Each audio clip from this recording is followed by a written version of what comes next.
This episode is presented by Invest Puerto Rico. If you believe your business can go anywhere, Puerto Rico is the place.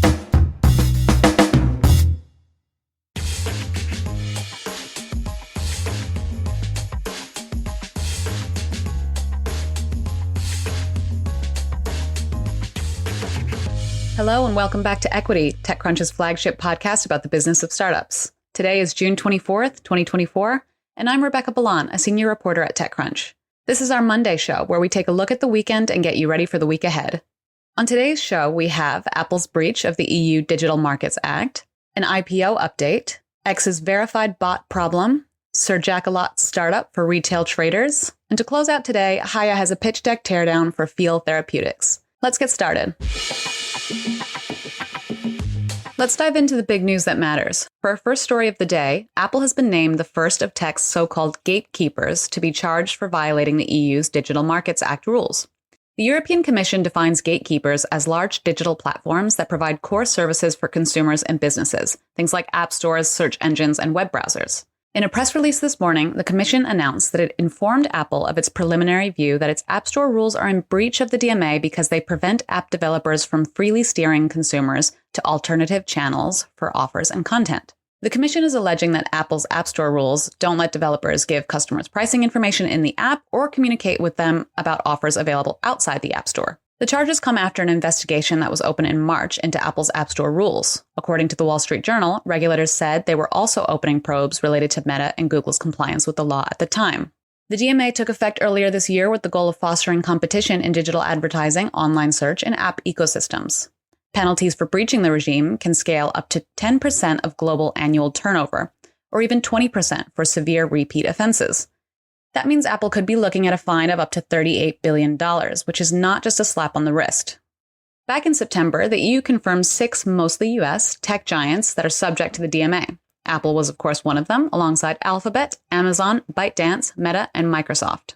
The designated gatekeepers had 6 months to ensure they met all the legal requirements, and it appears that Apple has not met them. Even back then, some of these companies were pushing back. Apple and Microsoft fought the Commission's designation of iMessage and Bing as core platform services, claiming that the services are insufficiently popular to qualify. The startup angle here is, of course, competition. How do we ensure a competitive marketplace, and what sort of market do you want to be building in? As a startup, would you rather be an incumbent who's unkillable, or would you rather build in a market where the biggest players are less likely to stifle you, but then you may end up hitting a growth ceiling? Next, a quick update on the IPO front. We told you last week that Shein's executive chair was trying to walk back comments calling Shein a US company ahead of its planned London IPO. At the time, Beijing had not yet greenlit the company's application to list outside of China. Well, Reuters reported this morning that Shein, the retailer known for its $5 tops and $10 dresses, confidentially filed papers with Britain's markets regulator earlier this month for its potential London listing. The listing is shaping up to be one of the largest IPOs this year globally. The company was valued at $66 billion in a fundraising last year. It's not yet clear when Shein plans to launch its IPO, and there will still likely be hurdles for the fast fashion retailer to jump. So what about the US? Well, earlier this year, Chinese regulators told Shein that it wouldn't recommend a US IPO due to supply chain issues. So we're not holding our breath to see Shein on the New York Stock Exchange. Next up, X still has a verified bot problem, and this time they came for TechCrunch writers. Last week, while scrolling on X, formerly Twitter, I noticed that I had reposted a series of TechCrunch articles, except wait, no, I hadn't. But someone else using my name had. I clicked on the profile, which had been created in May 2024, and there was another Rebecca Balan using the same default and header photos as my actual profile, which really confused me. The bio said that I was a TechCrunch senior reporter and journalist, which I am. The location was set to New York, where I'm based. But weirdly, there was a little blue check mark next to my name, meaning that whoever had created this impersonator account, likely a bot, had paid to do so. Since Elon Musk's hostile takeover of Twitter last year, the blue checkmark has really become a symbol that you're either a paid subscriber or an Elon Musk fan, and I am neither. The irony here is that Musk has claimed that the subscriptions would help solve the bot problem on the platform, and clearly that's not the case. I wasn't the only one to be targeted. A handful of other TechCrunch writers also noticed fake accounts last week. The activity on those accounts has been fairly benign. They mostly just retweeted TechCrunch posts, and most have been taken down after reporting the accounts to X. But that only tells us that X is actually aware of this problem. And the problem is this. Attacks like these are so much easier to carry out because of the degradation of X's verification system, which actually doesn't seem to require any identity verification at all. Recall that when Musk first rolled out Twitter Blue in November 2023, bad actors quickly started pretending to be celebrities, corporations, and government officials to wreak havoc. Remember that account that tried to be pharma company Eli Lilly and posted that insulin is now free? What about the one that impersonated LeBron James and posted that he was asking for a trade from the Lakers? We've been tracking Twitter alternatives for a while now, like Blue Sky, Mastodon, and Threads, which appears to be in the lead. Competitors can learn a lot from X's mistakes. As people become more disillusioned with X, they're going to want platforms that offer them more safety and fewer bots. What's next in tech? That's not the right question. It's where.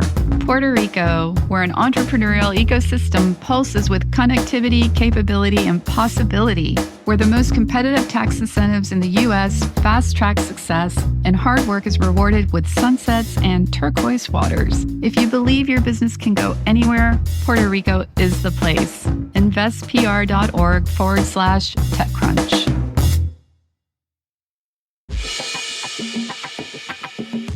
And before we head into today's pitch deck teardown, a fun startup story. Sir Jackalot returns with a startup for retail traders. YouTube product manager Kevin Zhu, better known for his Reddit name Sir Jackalot, has launched a startup for retail investors that aims to create a community for good-natured investing advice. The startup, After Hour, lets users link their stock brokerage accounts and post investments to their social feed under a chosen username, which could bring credibility and trust to retail investing. Zhu hopes to build a community for people who used to enjoy platforms like the Wall Street Bets subreddit, which was closed down after the GameStop short squeeze debacle of January 2021. Becca Skutak reports that the startup recently raised a $4.5 million seed round, co-led by General Catalyst and Founders Fund. The round, notably, was Keith Rabois' last investment at the firm. After Hour currently has more than 23,000 users with what seems like a dedicated and growing user base. Zhu said that more than 70% of its users are on the app every single day. Becca wrote that After Hour is reminiscent of the crypto space. She writes, quote, "While very different, they're both investing in areas that had their 15 minutes of fame, but as they faded from the mainstream, they still kept dedicated and growing communities of people interested in their approach." Some may think that retail trading was a fad of 2021, fueled by the COVID stimulus checks, but Zhu says retail trading is only growing, and the data backs it up. There are other outlets to guide you through personal investing. One that I personally follow is Girls That Invest, a community founded by New Zealander Simran Kaur. It provides a how-to for people who have no idea how to get started in investing and empowers individual investors to be financially independent. That's it for me this morning, but keep an eye on TechCrunch for even more tech, startup, and venture news. As always, if you want to dive deeper into anything we talked about today, we'll have links to the stories we covered in our show notes. Now, let's check in with Haya Comps for today's pitch deck teardown. All right, everyone, I'm Haya, and as usual on Mondays, we're taking a look at what can be learned from a successful pitch deck. This week in my popular pitch deck teardown series, we're looking at Field Therapeutics' $3.5 million seed deck. Field Therapeutics is on a mission to update mental health care with a science-forward approach that integrates wearable devices, mobile apps, and clinician dashboards. By gathering physiological, digital, and clinical data, the company aims to bridge the gap in mental health monitoring, a sector often neglected in the age of the quantified self. The company shared its deck with me, and let's start by taking a look at what worked. The company's pitch deck is a refreshing change in a sea of snooze fests. They actually managed to make me think about mental health metrics, which is no small feat at all. Kudos for realizing we can track our heartbeats, but not our meltdowns, and that it's worth to do something about that. The company's overview slide is a thing of beauty. Imagine that, a startup that understands the power of not overwhelming investors with too much detail right off the bat. It's almost like they've done this before. Bravo for making complexity look simple. You can learn something here. Make sure that the investors looking at your deck have a solid amount of context. Context is everything.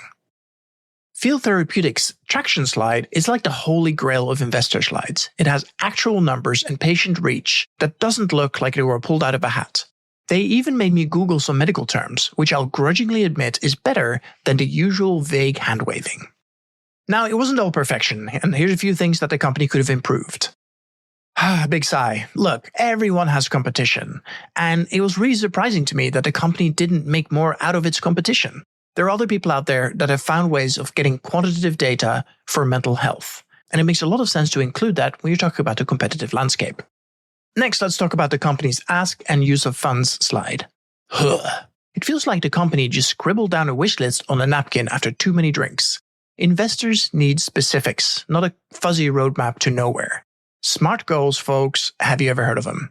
Now, really explaining what it is that you're trying to accomplish with the money that the investors give you, it's kind of a no-brainer. I don't understand why people don't get this right more often. Finally, the company's team slide. It looks like a who's who of impressive titles and job backgrounds, but it feels like all flash and no substance. Are these industry titans actually involved with the company, or are they just name-dropped for vanity?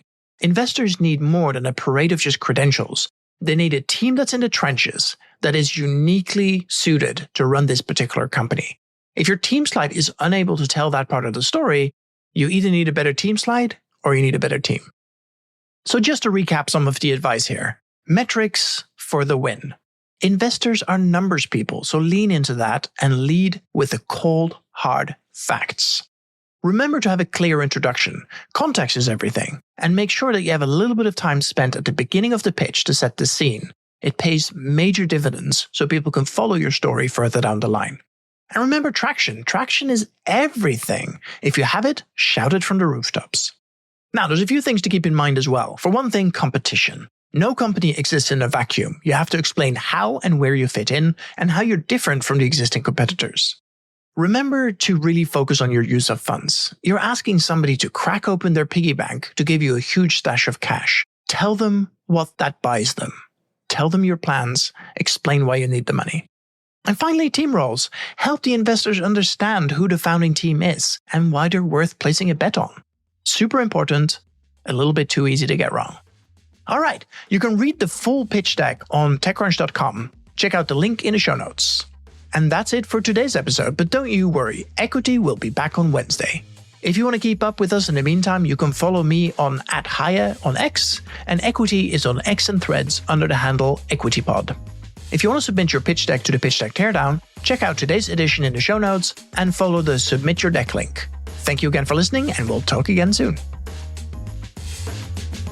Equity is produced by Teresa Loconsolo with editing by Kel. Bryce Durbin is our illustrator, and we'd like to give a big thanks to our audience development team and Henry Pickavett, who manages TechCrunch audio products. Thanks so much for listening, and we'll talk to you next time.